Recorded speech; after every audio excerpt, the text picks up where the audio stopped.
नमः शिवाय। मैं हूं एस्ट्रोलॉजर के एम सिन्हा और मैं अपने इस यूट्यूब चैनल पर आप सभी का हार्दिक स्वागत करता हूं। मासिक राशिफल और मेष लगन वाले जातकों का ये पूरा महीना कैसा बीतेगा, आइए हम इस वीडियो में समझते हैं। देखिए, इस वीडियो को प्रारंभ करूं इससे पहले बता दूं, जो मेरा प्रेडिक्शन होता है वो लगन के आधार पर होता है। और अगर आपको लगन नहीं पता है तो आपको यहाँ पर चार्ट दिखाई दे रहा होगा, जहाँ पर सर्किल, रेड कलर का जो सर्किल लिखा हुआ है इस पे 1 नंबर मेंशन्ड है। दो चार्ट यहाँ पर मैंने मेंशन किया हुआ है। एक चार्ट ऐसा जिसमें राशि परिवर्तन, यानी महीने का जो पहला दिन होगा, किसी भी महीने का जो पहला दिन है, यानी सितंबर माह की बात करूँगा तो मैं सितंबर के पहले दिन का ग्रहों का क्या व्यवस्था है आपके लगन के सापेक्ष में, उसको मैंने लेफ्ट हैंड साइड में बनाया है। और आपके जो अंतिम दिन होंगे महीने का, उसका चार्ट यहाँ पर बनाया गया है। इसमें बहुत सारे ग्रह, अब आप सीख भी गए होंगे जो लगातार मेरे से राशिफल चेक करवाते हैं, या राशिफल आप अगर मेरे वीडियो को देखते हैं तो आपको समझ में आ गया होगा कि ये कलरफुल कुछ ग्रहों को मैं बनाया और कुछ को कलरफुल नहीं बनाया है। जो कलरफुल ग्रह है वो निश्चित रूप से राशि परिवर्तन इस महीने में करेंगे। जैसे सूर्य का राशि परिवर्तन सिंह से लेकर कन्या में होगा, तो आपको यहाँ पर सूर्य 5 नंबर में दिख रहा है और यहाँ पर सूर्य आपको 6 नंबर में दिखाई दे रहा है। तो सूर्य का राशि परिवर्तन वो निश्चित रूप से आपको यहाँ पे दिखाई दे रहा होगा। इसके अलावा मंगल का राशि परिवर्तन, मंगल देखिए 5 नंबर में है और मंगल 6 में पहुँचेगा, तो मंगल का भी राशि परिवर्तन होगा। तो मंगल का, सूर्य का, शुक्र का, बुध का और बृहस्पति का, इन 5 ग्रहों का इस महीने राशि परिवर्तन होगा। और इसमें से बृहस्पति का राशि परिवर्तन पुनः शनि के साथ आने के कारण कोविड के केसेस को थोड़ा सा बढ़ा सकता है, इसीलिए सतर्क होने की ज़रूरत है। और 20 नवंबर तक ये कंडीशन रह सकती है, क्योंकि 20 नवंबर के बाद बृहस्पति देव कुंभ में चले जाएंगे। जब ये कुंभ में जाएंगे तो कोविड के केस धीरे धीरे ये कम करने की कोशिश करेंगे। तो आइए हम समझते हैं पूरा महीना कैसा बीतेगा। सबसे पहले लग्नेश की बात करते हैं। देखिए, आपकी कुंडली का जो लग्नेश है, मंगल है, सूर्य के साथ बैठा है, पंचम में बैठा है, तो निश्चित रूप से आपके लिए अच्छा है, विद्यार्थी वर्गों के लिए अच्छा। लेकिन उधर संबंधित कुछ परेशानियां यहाँ पर ज़रूर सूर्य और मंगल एक साथ संयुक्त होने पर देते हैं, क्योंकि ये दोनों ही गर्म ग्रह होते हैं। और गर्म ग्रह होने के कारण उदर या मस्तिष्क में गर्मी बहुत तेज़ी से ये ले आ देते हैं, पंचम से उदर को, और पंचम के कुछ पार्ट को मस्तिष्क का पार्ट भी माना जाता है। अभी इसका राशि परिवर्तन जैसे ही मंगल का राशि परिवर्तन होगा, आपके लग्नेश का राशि परिवर्तन, यानी इस हाउस का जो स्वामी है वो यहाँ पर चला जाएगा। और जब ये यहाँ पे जाएगा तो यहाँ से देखिए सीधा विदेश को देखेगा। स्थान परिवर्तन का योग भी यहाँ पर बनाएगा और आपके लंबी दूरी की यात्राएं भी यहाँ पर गोचर में ऐसा बनता हुआ दिखाई दे रहा है। तो स्थान परिवर्तन होना लगभग तय यहाँ पर देखा जा रहा है गोचर में। 6 सितंबर के बाद वो किसी प्रकार का भी स्थान परिवर्तन हो सकता है। जैसे आप अपने घर में रहते हैं तो घर से दूसरे घर में शिफ्ट कर रहे हैं, अगर किराए के मकान में है, या नया मकान आपने लिया है वहाँ पर शिफ्ट कर रहे हैं, या स्थान परिवर्तन में किसी प्रकार का चेंजिंग, शिफ्टिंग होना, ऐसा मैं चेक कर पा रहा हूँ। ये गोचर कुछ ऐसा बता रहा है 6 सितंबर के बाद कुछ स्थान परिवर्तन या तो लंबी दूरी की यात्राओं में आपका इन्वॉल्वमेंट हो जाएगा, ऐसा मैं चेक कर पा रहा हूँ।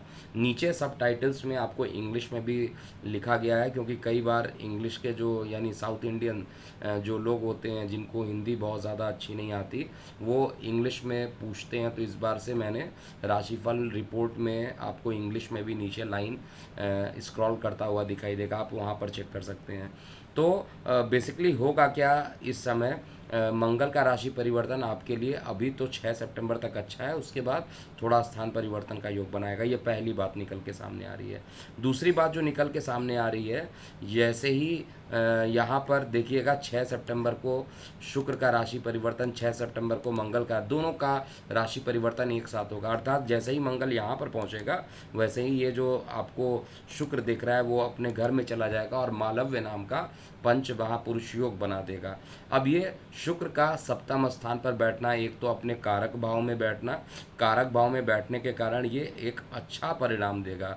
मारक ग्रह है लेकिन कारक भाव में बैठ रहा है तो मारकत्व तो नहीं देगा। जिनके विवाह नहीं हुए थे उनके विवाह के होने की संभावना तेज़ी से ये शुक्र जैसे ही 6 सितंबर के बाद बढ़ेगा वो ऐसे ही विवाह होने की संभावना भी यहाँ पर देगा। दूसरा, अगर आपके पार्टनरशिप में अगर आप कोई काम करते हैं या आपके जीवन साथी के साथ जो कुछ अगर विवाद चल रहा था तो वो विवाद भी यहाँ पर कम होता हुआ दिखाई दे रहा है। ओवरऑल शुक्र का राशि परिवर्तन भी आपके लिए अच्छा परिणाम इस महीने लेकर आएगा। क्योंकि संक्षेप में बताना होता है, काफ़ी डेप्थ में तो अलग अलग राशि परिवर्तन का बताऊंगा ही। यहाँ पर बुध का राशि परिवर्तन अगर आप देखिएगा तो 22 को होगा।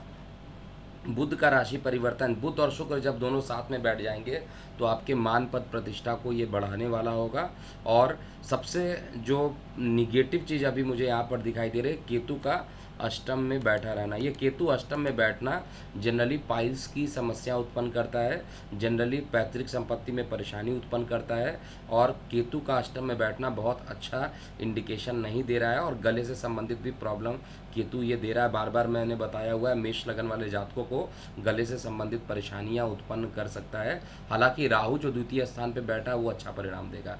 इसके अलावा सूर्य का राशि परिवर्तन आप देख रहे होंगे, सूर्य जो होंगे वो वर्गों में पहुंचेंगे, अर्थात कन्या में पहुंच जाएंगे। सूर्य जैसे ही कन्या में पहुंचेंगे वैसे ही जो आपके गुप्त शत्रु थे उनकी हालत खराब होगी और आपके रोग ऋण शत्रु में भी कमी आएगी। इसमें भी कोई डाउट मुझे नहीं दिखाई दे रहा है।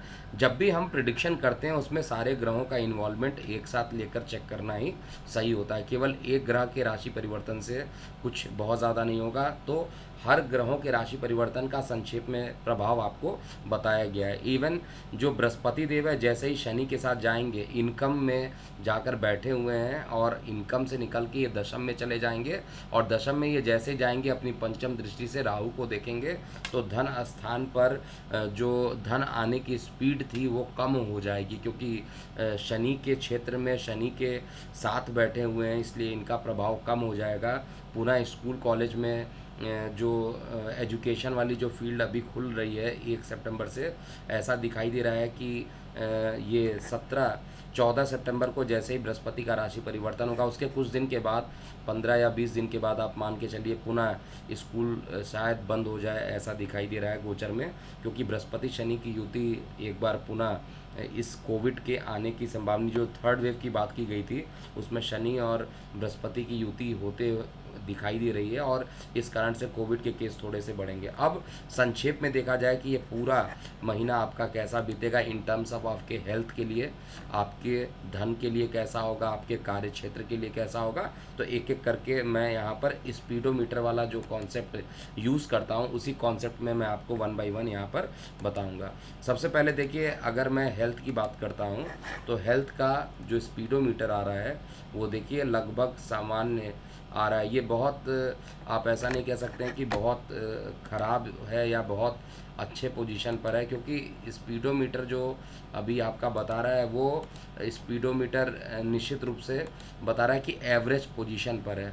अभी कुछ देर में आपको स्पीडोमीटर यहाँ पर दिखाई देगा। तो अगर आप यहाँ पर चेक करेंगे तो हेल्थ का स्पीडोमीटर अब आपके सामने दिखाई दे रहा होगा।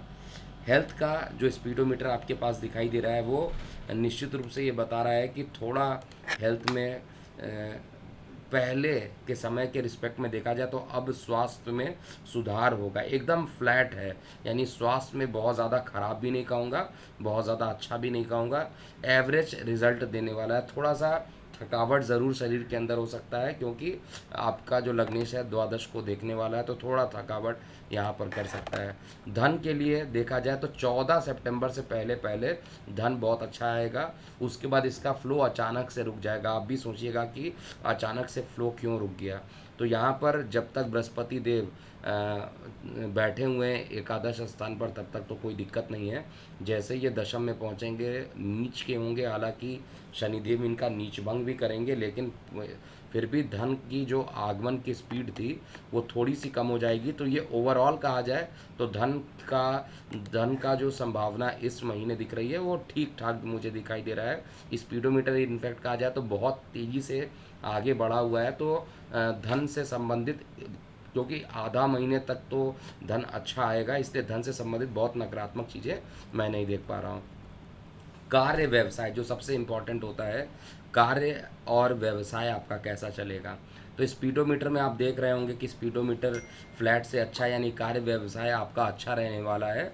और कार्य व्यवसाय का जो ये हाउस होता है और इसका जो कारक होता है वो शनि और बृहस्पति होते हैं, दोनों ही अपने कारक भाव में भी बैठेंगे।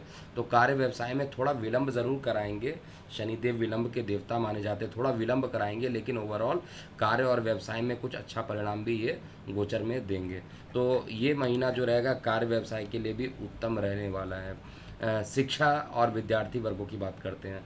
देखिए, शिक्षा का स्पीडोमीटर भी अच्छा दिखाई दे रहा है। इनफैक्ट मैं ये कह नहीं सकता, ये नहीं कहूँगा कि ख़राब दिख रहा है, ये एवरेज से अच्छा है, एवरेज से ख़राब नहीं है, यानी औसत से अच्छा दिख रहा है पढ़ाई के लिए। तो पढ़ाई के लिए सूर्य मंगल की उपस्थिति जब तक पंचम में बैठा हुआ है सूर्य के साथ, पढ़ाई आपकी ज़्यादा अच्छी करेगा। लेकिन उसके बाद जब अकेला सूर्य स्वगृही हो जाएगा तो थोड़ा सा पढ़ाई में ओवर कॉन्फिडेंस भी देगा, इसीलिए इसको फ्लैट से थोड़ा सा अच्छा इंडिकेशन करता हुआ दिखाई दे रहा है।